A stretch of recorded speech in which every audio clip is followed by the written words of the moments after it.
You will fail at Amazon FBA if you sell the wrong products. I made over 6 figures in profit in just my first year, not just due to selling the right products, but also due to avoiding the wrong products. In this video, I'm going to save you a ton of time and money by showing you the exact red flags you need to look out for with potential products to sell on Amazon to avoid to maximize your sales and profits and overall grow a great business. And if you're new to my channel, welcome. My name is Miles. I'm a 25-year-old 7-figure Amazon seller on a mission to help as many of you guys as possible build the side hustle or business of your dreams this year. Make sure to subscribe for more, and let's get right into the video. The first type of product that will absolutely doom your business if you focus on selling them is going to be products that don't actually sell. Now, how do we go ahead and gauge that? That is going to be by taking a look at the sales rank, my friend. So if we take a look over here on SellerAmp, this product has a current BSR, otherwise known as best sellers rank, of 2.68 million. That barely ever sells, right? As a beginner, you want to stay below a 150,000 sales rank because the last thing you want is to buy a bunch of products and have them be products that don't actually sell. So if we go ahead and take a look at this Keepa chart, we can see across an entire year, there's basically no movement on this product, like pretty much none, right? A listing that actually sells is going to have nice movement of the offer count on the bottom chart on Keepa, and it's going to have a good sales rank. And if you're unfamiliar with how Keepa and SellerAmp work, they're both the product research tools I like to use. I have full tutorials on my channel for both of those, but the big thing is that you want to stay below a 150,000 sales rank because it would be devastating to buy a bunch of products and have them not sell. Sales rank is how fast a product sells, and you need to be paying attention to that data when you're sourcing potential products to sell, whether it be online arbitrage using the SellerAmp Chrome extension or retail arbitrage in-store scanning products with the SellerAmp mobile app. The second type of product you want to avoid selling on Amazon is products with IP in plain history. While we're here, I think this is a pretty good example because we can see this product actually doesn't have a buy box. A lot of beginners think you should avoid products that don't have a buy box. That's not necessarily the case. If it has a good sales rank and you can still see on the Keepa chart that that listing is actually selling, stuff without a buy box can be completely fine. But stuff with IP complaint history is not good. IP complaints are basically intellectual property complaints where the person that owns this brand kicks you off the listing and says you can't sell our products. The beautiful thing about online and retail arbitrage is that you don't have to create the listings, you don't have to create any demand. People already know, like, and trust Nike, Adidas, and Converse products, and those brands are cool with us selling their products on Amazon. However, not all brands are like this, especially smaller brands. But how do you actually see if there's been IP complaint history on a specific product? That's going to come from taking a look and seeing if there's any cliffs in the offer count on Keepa.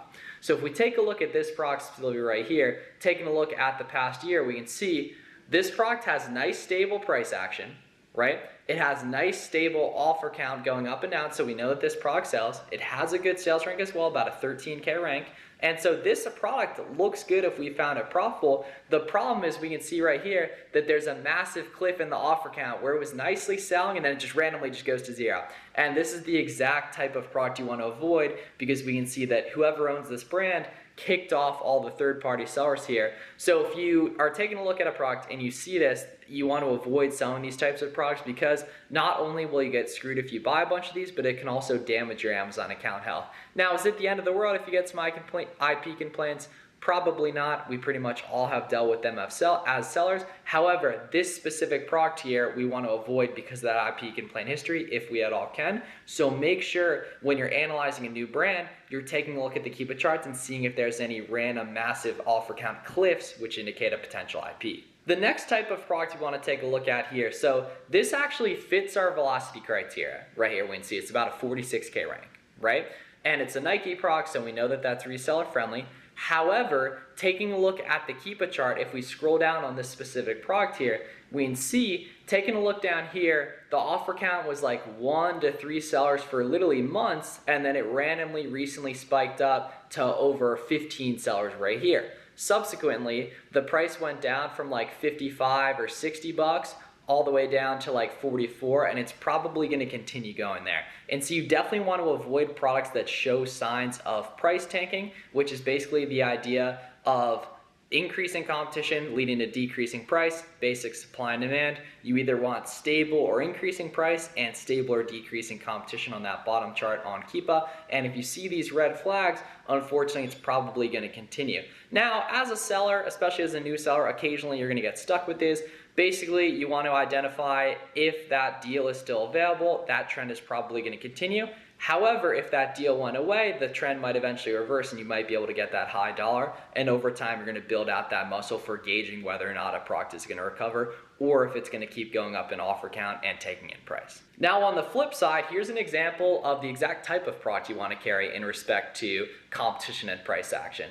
Taking a look at the Keepa chart right here, we can see price is really nice and stable. Even some examples of the buy box going substantially higher than the lowest prices. We can see right here, $75 buy box, $65 lowest price. And we can see beautiful oscillation of the offer count right here, and that the offer count's been largely stable, and that makes sense why the price is nicely trending up and down. We also know that this product sells considering people aren't dropping their price like crazy. If anything, a lot of people are raising their price. And the offer count's nicely going up and down, so we know sellers are going in and out of stock, so we know that this product actually sells. It's a great example of what a good Keepa chart looks like. The fourth type of product you really want to avoid is items where Amazon is on it and Amazon's not really sharing the buy box at all. There's going to be examples of product where Amazon's on it, where you can make a ton of money competing with Amazon, but for whatever reason, Amazon doesn't have a set algorithm in terms of how much they share the buy box. So if we take a look at this specific Keepa chart right here, we can see that Amazon, it's very blocky, right? Amazon's pretty much been on it the entire time and is pretty much holding that buy box. Another feature that's really helpful with Keepa to gauge if Amazon's sharing the buy box is going here and hitting data and then BuyBox statistics right here. And then we can see that Amazon's actually getting 96% of the buy box share, right? There's no set formula in terms of how much or how little Amazon should have of it, but typically if they're sharing 20% or more, you're gonna have a shot. If we take a look at this specific product right here, we can see on this item, Amazon's been on it and off it pretty frequently, but we can see nice oscillation in the offer count, that bottom chart on Keepa, and we can go ahead and see that if we hit the data buy box statistics, Amazon's only got 8% of it.